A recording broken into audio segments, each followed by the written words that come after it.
For my lightning talk, I'm going to discuss Twice Exceptional by Alice M. Hamill. I suppose a good place to start would be by defining the term twice exceptional. A child who is identified as both being intellectually gifted as well as having special educational needs would be categorized as twice exceptional. This chapter dedicates a significant amount of space to the evolution of how intellectual giftedness is defined. For many years, an IQ test was the sole means of determination, but various inequities, including the inaccuracy of group testing and the historically low scores from classes of diverse backgrounds, led to a shifting away from that emphasis.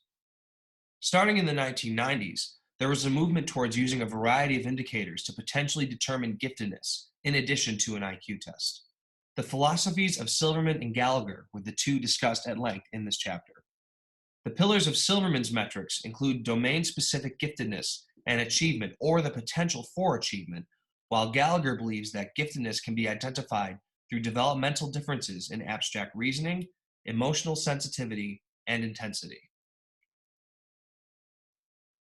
This table from the chapter illustrates just how complicated of a profile a twice exceptional child can have. I wanted to draw attention to a few of the juxtapositions that were most interesting to me. High levels of creativity and problem-solving ability with a lack of organizational and study skills, or wide range of interests not related to school with poor performance in one or more academic area. Given the dichotomy of these behaviors, it's easy to see why a twice exceptional child often is mis- or undiagnosed, and why a teacher can be easily confounded by a twice exceptional child.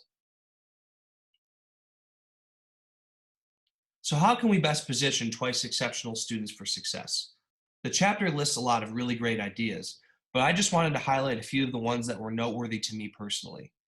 Completing only the most difficult questions or examples, receiving nonverbal cues to signal inappropriate behavior, having copies of visuals for study and use during class, using repeated self-talk during difficult and stressful tasks, both academic and emotional, having additional copies of materials, instruments, and supplies. This chapter lists a series of teacher qualities that foster learning success. And while this, of course, was placed under the lens of educating twice exceptional students, I would argue these are principles that should be applied across all mediums of education, including teachers who design high-level projects with open-ended product expectations, teachers who demonstrate and advocate brainstorming opportunities, teachers who design safe classroom and rehearsal environments that encourage risk-taking. So let's for a second focus in on a twice exceptional child in the music classroom. What are some specific things to keep in mind for our context? This quote from Hamill I really thought was the money quote out of the whole chapter. Students who are musically gifted may not always demonstrate a global pattern of high performance in the music classroom. She goes on to again emphasize the importance of subjectivity and individual assessment as a means of determination, rather than anything broad such as an IQ test. Flexible grouping is widely accepted as an advantageous learning environment for twice exceptional students. This could be applied to chamber music, music theory, music listening, etc. Improvisation and composition are particularly effective activities for differentiation because each student, as Benito says, may choose his or her own specific level of comfort in a process-oriented approach. In closing, I wanted to tell you why this chapter jumped out at me and why I find it relevant to the field of music education. From second through fifth grade, I was in a gifted and talented program that entailed going to a special school one day a week for a series of classes.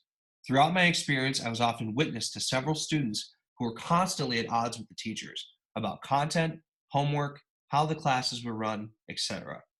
Since this was a program for gifted children, I had always assumed that these arguments were simply a battle of will and ego between the teacher and student. But reading this chapter and seeing the descriptions of twice exceptional children, I now realize for sure I was among students who were undiagnosed twice exceptional. Even in a specified learning environment like a gifted and talented program, there were obstacles that prevented maximizing the potential of students. I don't want to make a level comparison between this type of child and other challenges we have talked about, but I do think it's worth knowing because a twice exceptional child requires a delicate balance to walk as a teacher. It's something we should all look out for and keep in mind. In terms of future research, I would like to see more specific case studies of twice exceptional students since this chapter mainly dealt with identifying and strategizing for them. Thank you very much.